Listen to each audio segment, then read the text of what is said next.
Hello everyone, welcome to my channel Ease Learning. This is Monica Saigal and today I will discuss about logical fallacies. आज बात करेंगे logical फैलेसीज के बारे में which is important topic paper one. देखिए हम paper one का आज टॉपिक डिस्कस कर रहे हैं. पेपर टू एजुकेशन और पेपर टू कॉमर्स से इसका कोई कनेक्शन नहीं है. पेपर वन में हमारा लॉजिकल रीजनिंग जो आपकी यूनिट है जिसमें इंडियन लॉजिक की मैंने सारी क्लासेस ले ली हैं और प्ले लिस्ट में क्लासेस अवेलेबल हैं. अब जो नेक्स्ट पार्ट है जो इसमें से क्वेश्चन ज़्यादा आते हैं उनको हम डिस्कस करेंगे. तो लॉजिकल रीजनिंग में आज मैं डिस्कस कर रही हूँ फैलेसीज के बारे में. देखिए फैलेसीज विच मीन्स एरर्स, ठीक है, गलतियाँ. तो लॉजिकल फैलेसीज, तो एरर की बात अगर हम करें, errors in reasoning that invalidate the argument. किसी भी आर्ग्यूमेंट को इनवैलिडेट कर रहा है, दैट मीन्स वो आर्ग्यूमेंट जो है आपकी वैलिड नहीं है तो उसे आप कहेंगे उसमें कुछ गलतियां हैं तो उसे आप कहेंगे एरर्स. बहुत ही सिंपल टर्म्स में डिस्कस करने की कोशिश करेंगे. जो टर्म्स है वो टफ है अपने आप में, लेकिन जितना सिंपल होगा उतना आपको इजीली कंसेप्ट क्लियर होंगे. तो सिंपल लैंग्वेज में सिंपल टर्म्स में हम कोशिश करेंगे इसको करने की. देखिए रीजनिंग जब हम करते हैं लॉजिकल रीजनिंग, अगर उसमें कुछ गलतियां होती हैं आर्ग्यूमेंट में, किसी भी आर्ग्यूमेंट में अगर कोई गलती होती है, एरर है और वो इनवैलिडेट कर रही है आपके आर्ग्यूमेंट को, तो उसे हम कहेंगे कि एरर्स हैं. ठीक है, फैलेसीज ये मींस गलतियां. अब आर्ग्यूमेंट क्या है? An argument consist of set of statements, premises and conclusion. एक आर्ग्यूमेंट में आपकी स्टेटमेंट्स होंगी, प्रीमिसेस होंगे और कंक्लूजन होगा, तो उसे आप कहेंगे वो आर्ग्यूमेंट है. दैट मीन्स उसमें कुछ स्टेटमेंट्स हैं, कुछ प्रीमिसेस हैं और कुछ कंक्लूजन है. ठीक है. An argument is valid when the truth of the premises guarantee the truth of the conclusion. That means जो premises है और जो conclusion है वो same डायरेक्शन दे रहे हैं तो उसे आप कहेंगे valid. That means an argument को आप वैलिड कहेंगे जब वो प्रीमिसेस भी ट्रुथ है और जो गारंटी दे रहा है कंक्लूजन की वो भी ट्रुथ है. दैट मीन्स दोनों दोनों सेम डायरेक्शन में है तो आप कहेंगे कि प्रीमिसेस और कंक्लूजन सेम डायरेक्शन में है तो उसे आप कहेंगे वैलिड आर्ग्यूमेंट. क्लियर. अब देखिए फैलेसीज की बात हो रही है. दो टाइप की होती है आपकी फैलेसीज. तो फैलेसीज एक तो होती है फॉर्मल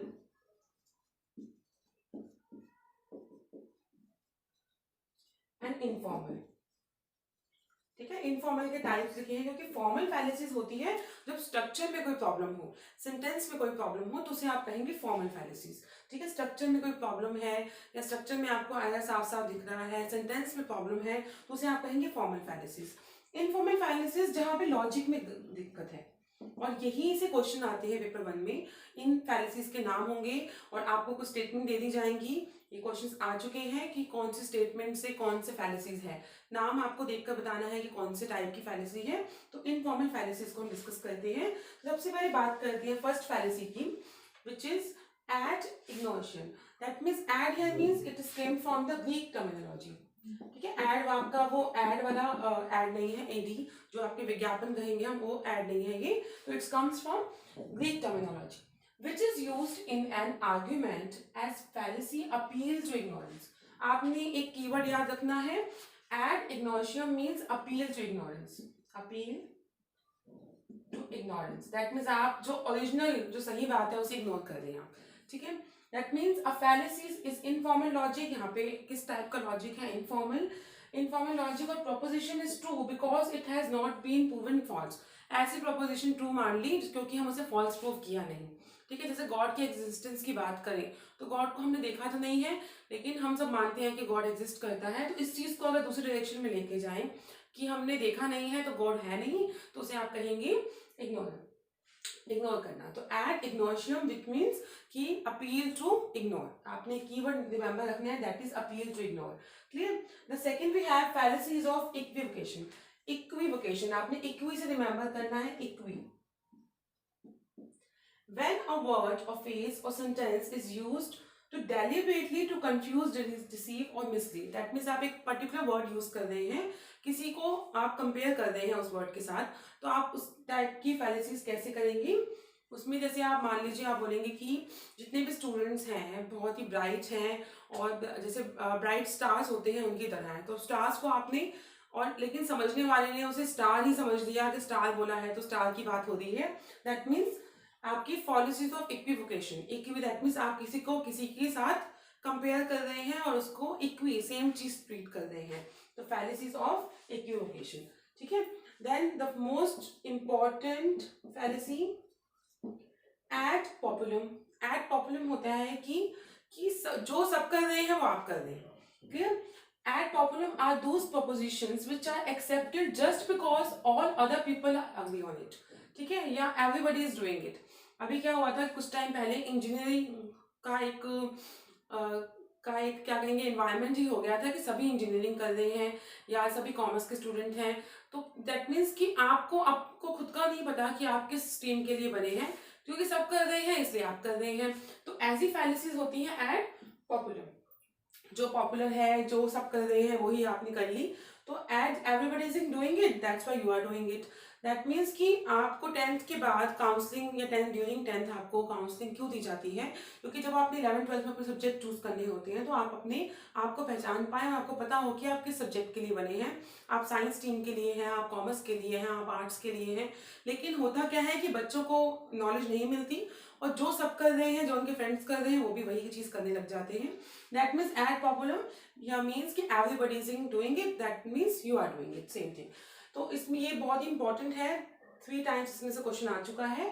तो एट पॉपुलम को पॉपुलर से आप कनेक्ट कर सकते हैं कि जो चीज पॉपुलर है, डिमांड में है, वही चीज सभी कर रहे हैं। देन वी हैव एट वैकेंजुलम। वैकेंजुलम या मीन्स कि अपील टू अथॉरिटी। जैसे इग्नोशियम में हम ध्यान रखा था अपील टू इग्नोर, ठीक है, और यहाँ पे था अपील टू इक्वल, की सेम चीज आप ट्रीट कर रहे हैं। Here means everybody is doing it. And ad वैकेंजुलम मीन्स अपील टू अथॉरिटी।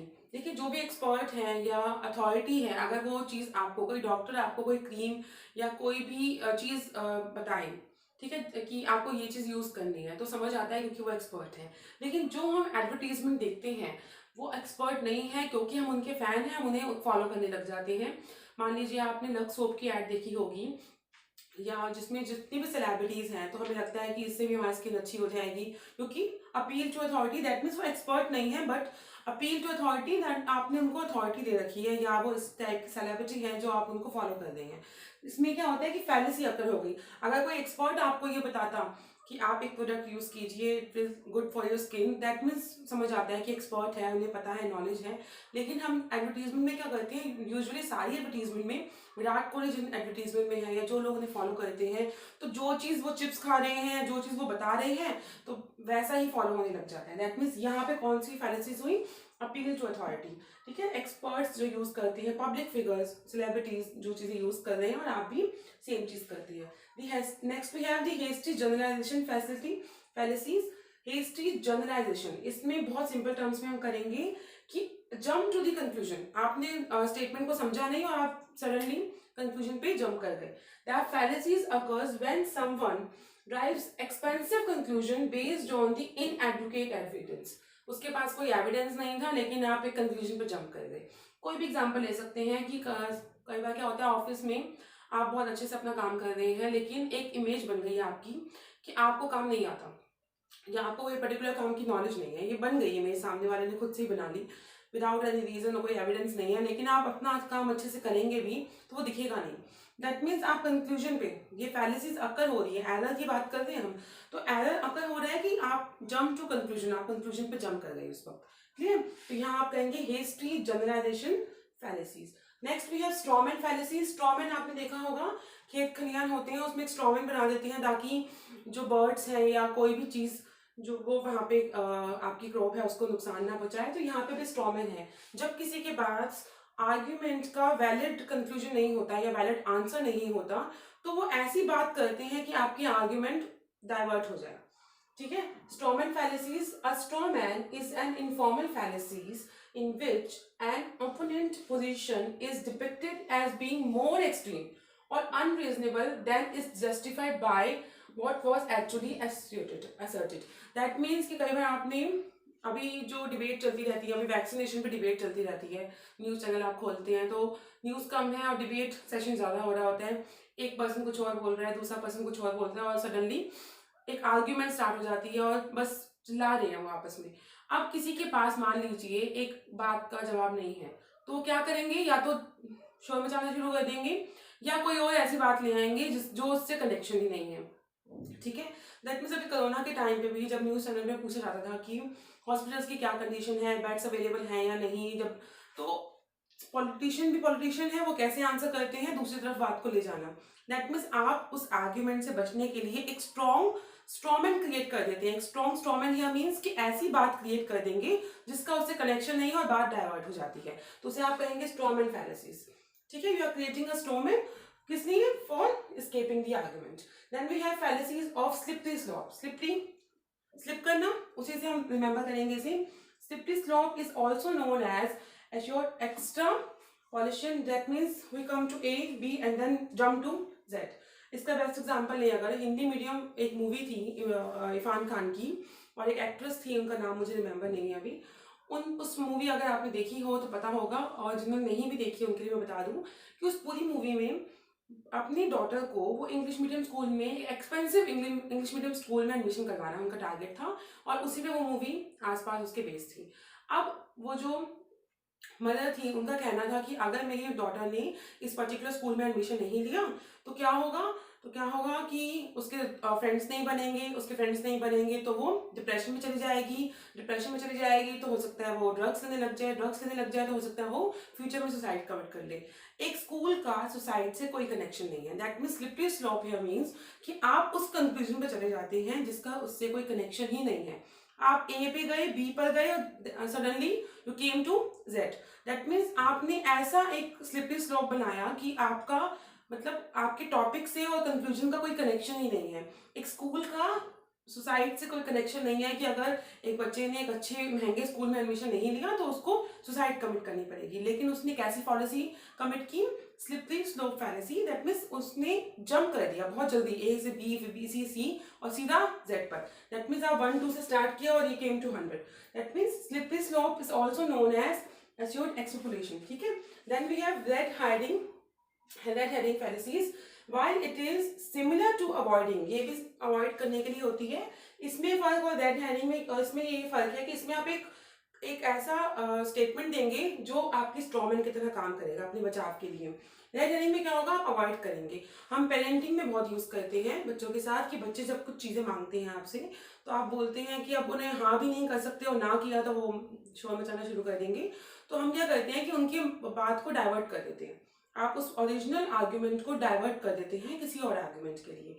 ठीक है, तो आपसे मान लीजिए कोई बच्चे ने कुछ मांगा है कि आपको ये पर्टिकुलर टॉय चाहिए, तो आपने डाइवर्ट कर दी वो बात कहीं और, तो उसे आप कहेंगे दैट हियरिंग, जिसमें आप अवॉइड करते हैं आर्ग्यूमेंट को। क्लियर? मास्कमैन फैलेसी, जिसमें एक जैसा मास्कमैन, दैट मीन्स मास्कमैन ने जैसा रूप लिया हुआ है उस आप वैसे ही दिख रहे हैं और एक्चुअली में आप कुछ हो रहे हैं, तो ये आपकी हो गई मास्कमैन फैलेसीज। तो अभी हमने डिस्कस किया एड इग्नोशियम, जिसमें आप इग्नोर करेंगे, appeal to ignore. Then we have fallacies of equivocation, जिसमें आप अपील टू इक्वल, किसी चीज को किसी के साथ कंपेयर करेंगे और इक्वल ट्रीट कर लेते हैं।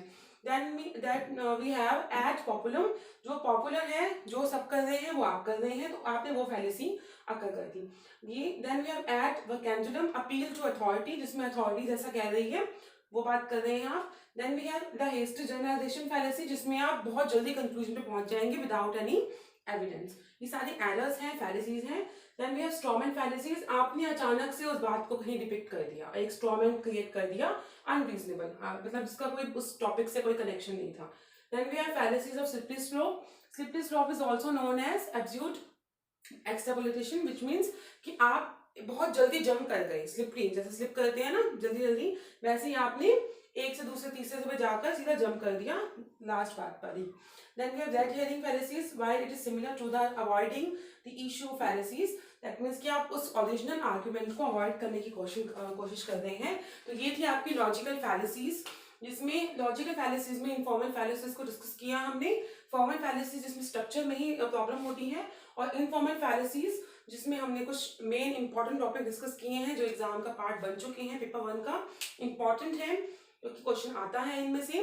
और नेक्स्ट क्लास में हम डिस्कस करेंगे लॉजिकल रीजनिंग के और एस्पेक्ट, साथ साथ कम्युनिकेशन की क्लास भी हम स्टार्ट करूंगी, जिसमें जितने भी की एलिमेंट्स हैं, सबको पता है कम्युनिकेशन क्या है, इसके प्रोसेस क्या है, या उसके की एलिमेंट्स क्या हैं, जो चीजें आपके लिए नहीं है, इंपॉर्टेंट है, उन चीजों को हम डिस्कस करेंगे।